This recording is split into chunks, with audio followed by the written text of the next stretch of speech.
morning. Tampo kayo ng isang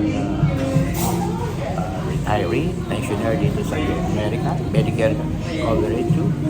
Ako ay siya sa Amerika. Salamat sa lahat ng biyaya tinatanggap ko sa araw-araw. So, itong vlog na to ay just a leisure for me. Sayang yung aking yung aking kinita. Oh, it's okay. It's okay. So, I'm here at Starbucks. Starbucks dito sa Starbucks dito sa Honolulu. In front ng aking hotel. Dito pala hotel, nakikitira na ako. Sa Marriott Hotel. And I'm now on my second day. And we're going to stay here. Kami lalabas kami. Sasama ko.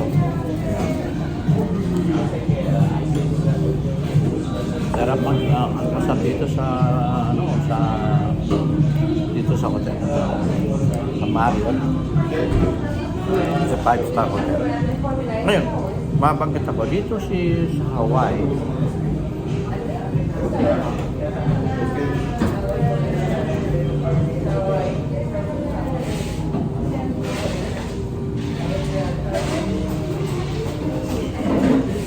Ay, mabuti na lang ko pero kasi hindi ako nakatanggap ng bad treatment kasi pagka matanda ka na parang binabalik mo na ako, minumura ka. Just sa Pilipinas, minumura ako. Matanda na raw ako, may Alzheimer daw. Dati akong healthcare worker. Kaya ang magabalita ko lang sa inyo si Bongbong Marcos nakatanggap ng 65% occupancy. Parang ibali mo yan. May pagdiwag natin. Ang lahat halos ay natindihan ng airport ng President Bongbong Marcos. Contrary sa ginagawa ni Sara Duterte, walang ginagawa as Vice President. Kapasal-pasal lang at nangangampanya na for 2028. Hindi ko pwede si Vice President Sara Duterte. At ang mga Duterte, they are working for their selfish interests. Tandaan niya, selfish interest.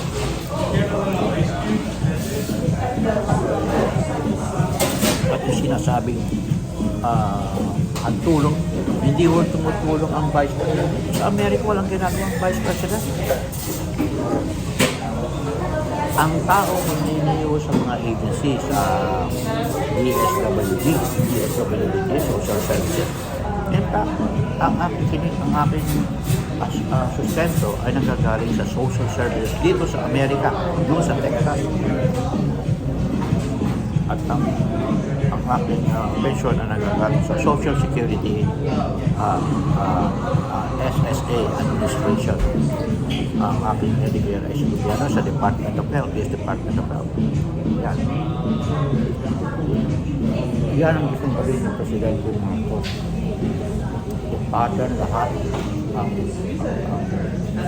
ginagawa dito. Okay? So, don't forget to subscribe to my channel. This is your host, Freddy Filipinos America Vlog. Reporting here in Honolulu, Hawaii, in front of the See you then.